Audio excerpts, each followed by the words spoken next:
morning. Welcome to the United States. May I please see your passport and student visa documents? Good morning, officer. Certainly, here is my passport, student visa, and university admission paperwork for verification. Thank you. Which university will you be attending during your studies here in the United States this year?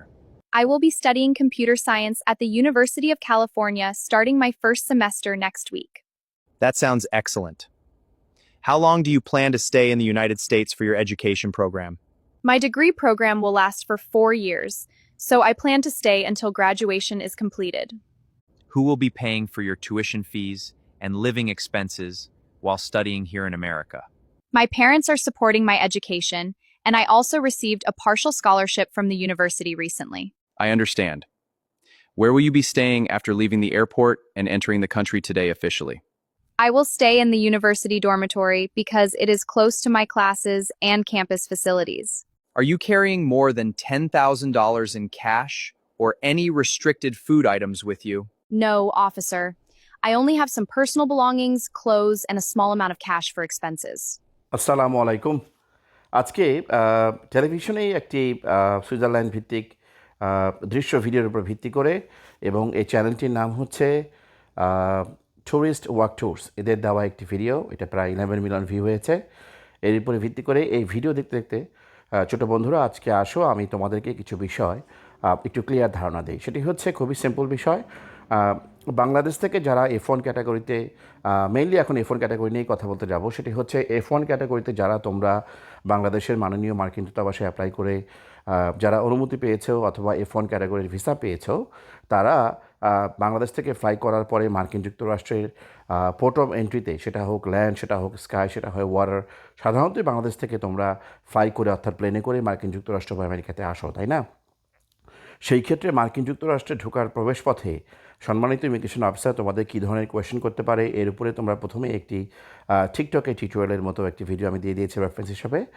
সেটি অবশ্যই দেখে ফেলেছো নিশ্চয়ই তো তার পাশাপাশিও আমি বাংলায় তোমাদেরকে 3টি ভাগ করে পুরো বিষয়টি আমি তোমাদেরকে 3টি ভাগ করে বোঝানোর চেষ্টা করব আশা করি মনোযোগ দিয়ে ভিডিওটি দেখার চেষ্টা করবে খুবই ইনফরমেটিভ ওয়েতে আমি বলার চেষ্টা করে আসছি সেটি হচ্ছে প্রথম ভাগ যেটি সেটি হচ্ছে সবচেয়ে গুরুত্বপূর্ণ ভাগ সেই ভাগে তুমি অনেক কষ্ট করেছো অনেক কষ্ট করে নিঃসন্দেহে অ্যাটলিস্ট কয়েক মাস বা কয়েক বছর ধরে তুমি বাংলাদেশে ঘরে বসে বসে চেষ্টা করেছো আইএলস করেছো টোফেল করেছো আমেরিকান বিভিন্ন বিশ্ববিদ্যালয় কলেজে অ্যাপ্লাই করেছো তারপরে তোমার হাতে একটি বা তারও অধিক হয়তো I-20 এসছে সেই I-20 আসার পরে তুমি তোমার সমস্ত কাগজপত্র দলিল দস্তাবেজ যা কিছু আছে স্থাবর অস্থাবর সম্পত্তি তোমার ফাইন্যান্সিয়াল স্পন্সরের ডকুমেন্টস সব কিছু নিয়ে তুমি তোমার মাননীয় মার্কিন যুক্তরাষ্ট্র অর্থাৎ সে বাড়িধারা সে লাল 4 দেয়ালের ভিতরে গিয়ে তুমি তোমার স্টুডেন্ট ভিসা ইন্টারভিউ বা F1 ক্যাটাগরি ইন্টারভিউটা দিয়েছো এবং বোঝার জন্য বলছি ধরো ফর এক্সাম্পল সেখানে তোমার ইন্টারভিউ তুমি প্রথমবারে ইভেন তুমি সাকসেসফুল হয়েছো মাননীয় কাউন্সিলর তোমাকে অনুমতি দিয়েছেন well congratulations if that's the case কারণ তুমি দেখা যাচ্ছে 1 থেকে 1.5 বছর প্র্যাকটিস করেই বা অনেক চেষ্টা সাধনা করে জাস্ট উদাহরণ হিসেবে বলা হচ্ছে তুমি প্রথম ইন্টারভিউ এখানে সাকসেসফুল হয়েছে মাননীয় কাউন্সিলর তোমাকে F1 স্ট্যাম্প দিয়েছেন অর্থাৎ F1 ক্যাটাগরি ভিসা তোমার পাসপোর্টে স্ট্যাম্প করে দিয়েছেন এখন অ্যাডমিনিস্ট্রেটিভ প্রসেসিংয়ে এই পাসপোর্ট ওনারা সঙ্গে সঙ্গে দেন নাকি কয়েকদিন পরে দেন আমি সেদিকে যাচ্ছি না আমরা জাস্ট বোঝার জন্য বলছি ধরে নিচ্ছি তুমি স্টুডেন্ট ভিসা ইন্টারভিউ দিয়েছো প্রথমবারেই তোমাকে মাননীয় আমেরিকান অ্যাম্বাসি মাননীয় কাউন্সিলর ভিসা দিয়ে দিয়েছেন ওয়ান্স এগেন কংগ্রেচুলেশনস বলতেই হবে কারণ সবাই নিশ্চয়ই ভিসা পায় না অন্তত স্টুডেন্ট ভিসা নিশ্চয়ই সবাই পায় না এটি সবসময়ই অত্যন্ত চ্যালেঞ্জিং ছিল এই স্টুডেন্ট ভিসা একটা স্টুডেন্ট যে আমেরিকাতে পড়তে আসবে বা পৃথিবীর যে কোনো দেশে যখন পড়তে যায় স্টুডেন্ট কিন্তু সবাই হয় না আর তার ভিতরে আবার জেনুইন স্টুডেন্ট কিন্তু সবাই হয় না দেয়ারফোর তাদেরও রাইট আছে স্টুডেন্টের জেনুইনিটি যাচাই বাছাই করে দিন শেষে সমস্ত ডু প্রসেস করেই তেনারা যাকে মনে করেন স্টুডেন্ট তাকেই সাধারণত F1 ক্যাটাগরি ভিসা ওনারা দিয়ে থাকেন এটুকু আমরা সাধারণ হিসেবে বলতেই পারি সাধারণ আলোচনায় রাইট এনিওয়ে তো ধরে নাও তুমি তোমার স্টুডেন্ট ভিসাটা সেখানে পেয়ে গিয়েছো তোমার প্রথমবারে সে অ্যাপ্রুভাল চলে এসছে ওয়ান্স এগেন 3বারের জন্য বলছি কংগ্রেচুলেশনস কারণ ভালো করেই জানো প্রতিদিন কী পরিমাণ ছাত্রছাত্রী ইন্টারভিউ দেয় এবং তার ভিতরে মাত্র কয়েকজনকে তারা কিন্তু ইন্টারভিউ সেখানে স্টুডেন্ট ভিসা দিয়ে থাকেন অর্থাৎ পার্সেন্টেজে হিসাব করলে দেখবা সেটা হয়তো অনেক লো হতে পারে আবার এটাও ঠিক আমি যদি ভুল না বলি 2024 সালে ওনারা সম্ভবত অলমোস্ট 14,000-এর মতো স্টুডেন্ট ভিসা F1 ক্যাটাগরিতে অথবা F1 M1 অ্যান্ড J1 আমরা শিওর বা স্টুডেন্ট দেখে নাকি ওনারা প্রায় 14,000-এর মতো ভিসা দিয়েছেন এটা কিন্তু পরিসংখ্যান সম্ভবত অনলাইনেই শো করেছে তোমরা একটু দেখে নেবে তো প্রথম ধাপ কিন্তু তোমার ইন্টারভিউ তুমি টিকে গেলা। তাহলে অবশ্যই তুমি এখন অনেক খুশি, তুমি তোমার লাগেজ সমস্ত কিছু গুছানো নিয়ে ব্যস্ত, এখানকার কোনো ফ্রেন্ডস থাকলে তাদের সঙ্গে যোগাযোগ করা নিয়ে ব্যস্ত, আত্মীয় স্বজন সবাইকে জানিয়ে দিয়েছো যে আমি এখন এখানে যাচ্ছি, মার্কিন যুক্তরাষ্ট্রে পড়তে যাচ্ছি। সবাই তোমাকে খুব ভালোভাবে ট্রিটমেন্ট দেওয়া শুরু করছে, ডেকে ডেকে দাওয়াত খাওয়াচ্ছে, যেটা সাধারণত আমাদের কালচারে সব দেশে এটা হয়ে থাকে, কম আর বেশি। That is nothing wrong with it. তো প্রথম ধাপে তোমার ইন্টারভিউ দেওয়ার পরে তুমি যদি ভিসা পেয়ে যাও, ভিসা পাওয়ার পরে আমি যদি ভুল না বলে অবভিয়াসলি তোমাকে বাংলাদেশ ব্যাংকের অনুমতি সাপেক্ষে যে কোনো একটা ব্যাংক, যে ব্যাংকে কিনা ফরেন এক্সচেঞ্জ লেনদেন করে, সম্ভবত স্ট্যান্ডার্ড চার্টার্ড গ্রিনলেস ব্যাংক, সে আমাদের সময় 20-30 বছর আগের কথা বলছি, অথবা এখন সম্ভবত তোমার রাজবাংলা ব্যাংক বা ইবিএল, এই ধরনের ব্যাংকগুলোতে গিয়ে একটা স্টুডেন্ট ফাইল ওপেন করে ডেফিনেটলি তুমি যে তোমার টিউশন ফি এখানে ট্রান্সফার করবা ওয়াইড ট্রান্সফারের মাধ্যমে, সেই টাকাটা বাংলাদেশ থেকে যেখানে তুমি আনবা তার অনুমতি সম্ভবত সেন্ট্রাল ব্যাংকের মাধ্যমে বা বাংলাদেশ ব্যাংকের মাধ্যমে একটা ফর্মাল ওয়েতে তোমাকে করে নিয়ে আসতে হয়। তবে তুমি যেটাই করো না কেন, এ ধরনের কোনো অনুমতি সম্ভবত ওনারা তোমাকে দিবেন না যতক্ষণ পর্যন্ত তোমার হাতে স্টুডেন্ট ভিসার অরিজিনাল কপিটা না আসে। তো তর্কের খাতিরে ধরলাম তোমার সেই ফাইলটা ওপেন করা হয়ে গিয়েছে, তুমি প্রতি বছর তোমার টিউশন ফি বাবদ এবং তোমার লিভিং এক্সপেন্সেস বাবদ বাংলাদেশ থেকে কী পরিমাণ টাকা ডলারে কনভার্ট করে লিগালি বৈধ ওয়েতে বাংলাদেশ সরকার, আমেরিকা সরকারের আইন মেনে এখানে অ্যাজ এ স্টুডেন্ট তুমি ট্রান্সফার করতে পারবা, এগুলো সব বিধিনিষেধ অনুযায়ী অ্যান্টি মানি লন্ডারিং ল সব কিছুকে ফলো করে সমস্ত সিস্টেমেটিক ওয়েতে ব্যাংকও তোমাকে ধরো অ্যাপ্রুভাল দিয়ে দিল, ইয়াস তোমার প্যারেন্টস এখানে এসে জাস্ট এখানে টাকাটা ডিপোজিট করবে এবং ওই পাশ থেকে ওয়াইড ট্রান্সফার হয়ে গেলে তুমি সেখান থেকে টাকাটা তুলে নিয়ে তোমার লেখাপড়ার সমস্ত খরচাপাতি ব্যয় করতে পারবা, living expenses, tuition fees, everything, right? তো সেটাও না হয় তুমি করে ফেললা। তারপরে কি তুমি প্লেনের টিকিট করে ফেলেছ, প্লেনের টিকিট করার পরে তুমি এখানে ফর এক্সাম্পল তুমি সবচেয়ে কমন যে নামটা তোমরা সকলেই জানো, JFK, John F Kennedy airport. For example মনে করে তুমি জন এফ কেতে এখানে ফ্লাই করলা, অথবা আমি মার্কিন যুক্তরাষ্ট্রের মিড ওয়েস্টের কোনো একটা জায়গার নাম তোমাকে বলি, মনে করো লুজিয়ানার দিকে তুমি আসলা, অথবা তুমি ক্যালিফোর্নিয়াতে আসলা। আচ্ছা, তুমি যেই এয়ারপোর্টে আসো না কেন, এয়ারপোর্টে আসার সময় অবভিয়াসলি তুমি অ্যাজ এ স্টুডেন্ট, আমি মনে করি তুমি যেভাবে তোমার ইন্টারভিউতে দিতে গিয়েছিলা মাননীয় আমেরিকান অ্যাম্বাসিতে, সেম ওয়েতে তোমার উচিত হবে তোমার হাতে একটি ফাইল রাখা, যে ফাইলে তোমার I-20, তোমার অরিজিনাল পাসপোর্ট, বাংলাদেশ থেকে তুমি যে ব্যাঙ্ক অ্যাকাউন্টে স্টুডেন্ট ফাইলের অ্যাকাউন্ট করে সেখান থেকে টাকা পয়সা লেনদেনের যে কাগজপত্র থেকে শুরু করে যেভাবে তুমি ইন্টারভিউ গিয়েছিলা সমস্ত কিছু তুমি তোমার হ্যান্ডি রাখবা। কখনোই ভুল করে সে ব্যাগটা কিন্তু তুমি তোমার লাগেজে দেবা না, কারণ লাগেজ তুমি কিন্তু সঙ্গে সঙ্গেই পাচ্ছ না। সাধারণত প্রথমে নেমেই তোমার ইমিগ্রেশন, তারপরে তোমার কাস্টমস, তারপরে তোমার লাগেজে গিয়ে তুমি তোমার লাগেজ পাচ্ছ। কাজে ভুল করেও ওই ব্যাগটা লাগেজে দেবা না, তোমার হাতে তুমি হ্যান্ডি রাখবা। দেন মাননীয় ইমিগ্রেশন অফিসার তোমাকে ফার্স্ট কোয়েশ্চেন অবশ্যই করতে পারেন যে, hey, good morning, how are you doing today? Yes, your passport and I-20 please. What's your purpose of coming to USA? তোমাকে তখন অ্যান্সার করতে হবে যে তুমি স্টুডেন্ট হিসেবে এসছো, রাইট? দেন ফর্মাল কনভারসেশনে উনি জানতে চাবেন নিশ্চয়ই হয়তো বা তোমরা যে একটু আগে দেখেছো, টিউটোরিয়ালটা দেখে দিয়েছে আমি টিকটকে, যেটা জানতে চাবেন যে তুমি এখানে স্টুডেন্ট হিসেবে এসছো, কোন ইউনিভার্সিটিতে এসছো, তার I-20, তোমার ফাইন্যান্সিয়াল স্পন্সর কে, তোমার কোনো স্কলারশিপ আছে কি না, ফাইন্যান্সিয়াল স্পন্সরের কাগজপত্র যদি দেখতে চায়। মাননীয় ইমিগ্রেশন অফিসার যা জিজ্ঞাসা করবেন, ফার্স্ট আমি তোমাকে যেটা বলবো, দয়া করে নার্ভাস হবে না, কারণ তুমি কিন্তু তোমার সবচেয়ে ইম্পর্টেন্ট যে part, one of the most important part ইন্টারভিউতে সাকসেসফুল হওয়া, সেই পার্টটি কিন্তু অলরেডি শেষ করে এসছো। অর্থাৎ তুমি বাংলাদেশে ইন্টারভিউ দিয়ে তোমার নিশ্চয়ই যোগ্যতা ছিল, তা না হলে ওনারা তোমাকে কেন অ্যাপ্রুভাল দিয়েছেন, তাই না?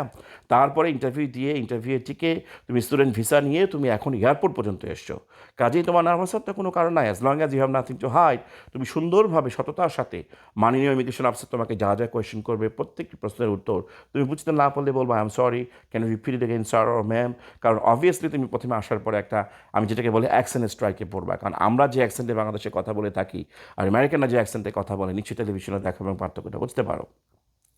দেন তোমার ইমিগ্রেশন ফর্মালিটিস সমস্ত শেষ করার পরে ওয়ান্স এগেন আমি ইমিগ্রেশন সম্পর্কে আবার একটু ব্যাক করতে চাই, সেটি হচ্ছে টপ টু বটম ওখানে দাঁড়িয়ে থেকে মাননীয় ইমিগ্রেশন অফিসার যা জিজ্ঞাসা করবেন প্রত্যেকটি প্রশ্নের উত্তর তুমি আই কন্ট্যাক্ট করে সুন্দরভাবে দিবে, এবং সুন্দরভাবে দেওয়ার পরে তোমার কোনো ডকুমেন্ট দেখতে চাইলে সেগুলো দেখাবা।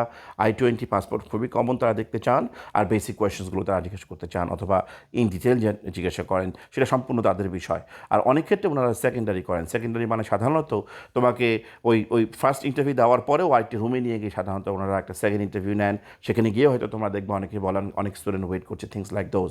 বা যেটি করুক না কেন ওনারা ওনাদের আইনে, তুমি এখানে চলে এসছো, ওনারা ওনাদের আইনে যা করা দরকার ওনারা করতে পারেন, they have all the rights to do so. আমি যেটা মনে করি কখনোই নার্ভাস হবে না, as long as if you have nothing to hide, right? এভাবে মনে করে ধরো তোমার ইমিগ্রেশনটাও যদি কমপ্লিট হয়ে যায়, তারপরে তুমি তোমার লাগেজে যখন যাবা, লাগেজে গিয়ে তোমার লাগেজ বেল থেকে লাগেজগুলো সুন্দরভাবে বুঝে নেওয়ার পরে সাধারণত সাধারণত তুমি যখন বের হয়ে আসবে তখনই কাস্টমসে চাইলে তারা তোমার ব্যাগ চেক করতে পারে। আর যদি মনে করেন তারা ব্যাগ চেক করবেন না, তারা অনেক ক্ষেত্রে ব্যাগ চেকও করেন না। কখনো আমেরিকান আইনকে ভায়োলেট করে বাংলাদেশ থেকে টাটকা শাক সবজি, মাছ, মাংস, পান, লিচু এই সমস্ত দয়া করে আনার চেষ্টা করবে না। এগুলো তোমার প্রত্যেকটার জন্য এখানে ভায়োলেশন, এবং তারা ভায়োলেট করার জন্য রুলস তারা ফাইন করে, অনেকের পাসপোর্টে শোনা যায় স্ট্যাম্পও করে দেয়, এবং অনেক বড় বিপদে পড়বা। এতক্ষণ জার্নি করে আসার পরে তুমি নিশ্চয়ই চাও না তোমার মায়ের দেওয়া সেই মনে করো কি বলে কিছু বড় বড় লেবু তোমাকে কাগজি লেবু দিয়ে দিয়েছে। এই কথাগুলো কেন বলছে? এখানে বাংলাদেশের এগুলো করেছেন, ধরা খেয়েছেন এবং এখনও খাচ্ছেন হয়তোবা। দেয়ারফোর তোমার কোনো দরকার নেই। এই দেশে ঢুকতে পারলে এই দেশে তুমি সবই কিনে খেতে পারবা। ওনারা এগুলো কখনোই অ্যালাউ করেন না। এই বাংলাদেশ থেকে কোনো কাঁচা শাকসবজি বা পৃথিবীর যে কোনো দেশ থেকে ওনাদের দেশে এগ্রিকালচার বা ওনাদের দেশের এই সমস্ত ফসল, গাছ, প্রাণী সকলকে এগুলোকে রক্ষা করার জন্য ওনারা সম্ভবত এই আইনগুলো করে রেখেছেন। অর্থাৎ তুমি টেকনিক্যালি কিছু এই সমস্ত আনতে পারবে না। এমনকি একটা বীজও তোমাকে আনতে গেলে সেটা ডিক্লারেশন দিতে হবে, অথবা তুমি আনতে পারবে না। যেটাই হোক না কেন, আমি যেটা রেকমেন্ড করব, তোমার কোনো রকম কোনো খাদ্য, কোনো রকম কোনো ফল মূল এটা সেটা শাকসবজি প্রশ্নই আসে না। তুমি ছাত্র মানুষ, এখানে পড়তে আসছো, তোমার অ্যাম্বিশনটা হচ্ছে এখানে পড়াশোনা করা। বাংলাদেশ থেকে তোমার মায়ের হাতে দেওয়া কিছু সিদ্ধ করা মাংস এখানে নিচে ভুনা করে খাওয়া নিশ্চয়ই এটা তোমার কোনো টার্গেট না। শুনে হয়তো অনেকে তোমরা হাসছো। এরপরে আমি থার্ড পার্ট যেটা মনে করবো সেটা হচ্ছে, তুমি এয়ারপোর্ট থেকে বেরোনোর সময় দেখবা ওখানে ট্যাক্সি সার্ভিসেস লেখাই থাকে। সবচেয়ে বেস্ট হয় ওখানে গেলে তুমি তোমার অ্যাড্রেসটা শো করবা, আর অ্যাড্রেস শো করলেই তারা তোমাকে ইভেন একটা ট্যাক্সি দিয়ে বলবে তোমাকে this is how much you have to pay. আবার অনেক ক্ষেত্রে অনেক ইউনিভার্সিটি থেকে পিক আপ সার্ভিস থাকে, অর্থাৎ স্টুডেন্টদের ভিতরেই তোমার এই দায়িত্বগুলো অনেকে পালন করে, এবং ইন্টারন্যাশনাল স্টুডেন্টদের জন্য তারা এই সিস্টেমটা করে রাখে। অর্থাৎ একটা সার্টেন টাইমের মধ্যে যদি স্টুডেন্ট এয়ারপোর্টে আসে, তখন সেক্ষেত্রে সেই স্টুডেন্টের নাম নিয়ে আরেকটা সিনিয়র স্টুডেন্ট বা জুনিয়র স্টুডেন্ট বা এরকম স্টুডেন্ট সার্ভিস থেকে দেখা গেল তারা এরকম এসে তারা দাঁড়িয়ে থাকে তোমার জন্য। সেক্ষেত্রে তোমাকে অ্যাডভান্স জানিয়ে দেওয়া হবে যে তুমি এয়ারপোর্ট থেকে বেরোনোর সময় তোমার নাম ধরে একজন প্যাকার দাঁড়িয়ে থাকবে, তুমি দেখা মাত্র তাকে হ্যালো বলে সম্বোধন করলে সে তখন তোমাকে সুন্দর করে তোমার সেই স্ব অ্যাড্রেসে, সেই ক্ষেত্রে ইউনিভার্সিটি ডর্ম হতে পারে, হল হতে পারে। আবার অনেক ক্ষেত্রে তোমার যদি কোনো নিকট আত্মীয়, বন্ধু বা আত্মীয় স্বজন কেউ তোমাকে পিক করতে আসেন, নিশ্চয়ই তোমার আগে থেকে সেটা সেট আপ করা থাকবে। সেক্ষেত্রে সেখানে তোমার দেখা হয়ে গেলে তখন তুমি তাদের সঙ্গে তাদের বাসায় হয়তো চলে গেলে। আরেকটি কথা সেটি হচ্ছে যে তুমি এখানে আসার পরে কোন অ্যাড্রেসে উঠবা, সেটা হোক ইউনিভার্সিটি হল, ইউনিভার্সিটি অ্যাড্রেস, অথবা তুমি যদি কোনো ফ্রেন্ডের বাসায় উঠো, কোনো আত্মীয়ের বাসায় উঠো, যেখানেই উঠো না কেন সেই অ্যাড্রেসটা সুন্দর করে একদম কাগজে কলমে লিখে নিয়ে আসবে। ওই ফোনের মধ্যে রাখবা। কোনো কারণে ফোনে ব্যাটারি চার্জ না থাকলে তুমি দেখা গেলো মাননীয় ইমিগ্রেশন অফিসার চাওয়া মাত্র তুমি দেখাতে পারছো না, ফোনে তোমার চার্জ শেষ হয়ে গেছে। কী দরকার বাবা, old school is the best school অনেকে বিশ্বাস করে। তুমি তোমার কাগজে লিখে নিয়ে সে রীতিমতো বলবা, officer this is the address I am going to stay. Is there a home? যদি হোম হয় বলবো yes. Is there a dormitory? Dormitory বলবো yes. Is there a hall বললে বলবো yes. Whatever question they ask you, try to answer it clearly, এবং সবসময় eye contact করে সুন্দরভাবে উত্তরগুলো দেবা। এবং that's it. So first step হচ্ছে তোমার বাংলাদেশে ইন্টারভিউ পার্ট। সেকেন্ড স্টেপটা হচ্ছে ফ্লাই করে আসার পরে এয়ারপোর্টে এখানে কী কী হতে পারে, কী কী কোয়েশ্চেন করতে পারে, আমি ইমিগ্রেশন থেকে কাস্টমস পর্যন্ত কভার করার চেষ্টা করেছি। থার্ড পার্টটা হচ্ছে তোমার এয়ারপোর্ট থেকে দেন তুমি সেখান থেকে কীভাবে ট্যাক্সিতে করে, অথবা তোমাকে কেউ যদি পিক আপ করতে আসে তার সঙ্গে তুমি তোমার গন্তব্যে কীভাবে পৌঁছে যাবা। সেটা হতে পারে কারো বাসা, সেটা হতে পারে ইউনিভার্সিটি কোনো ডরমিটরি বা হল, রাইট? সো আশা করি এই ভিডিওর মাধ্যমে তোমরা কিছুটা হলেও প্রথম যারা ইন্টারভিউ দিয়ে ভিসা পেয়ে বাংলাদেশ থেকে ফ্লাই করবা সামনে, আশা করি এই 3টা ধাপ তোমাদেরকে সামান্য হলেও হয়তো হেল্প করবে। যেটি হোক দয়া করে কমেন্ট এসে জানাবা কেমন লাগলো আজকে ভিডিওটি। ভালো থাকবে, আবার সামনে দেখা হবে কোনো একটি ভিডিও নিয়ে। সকলের শুভকামনা করে আমি শেষ করছি। আসসালামু আলাইকুম, ভালো থাকবে, খোদা হাফেজ।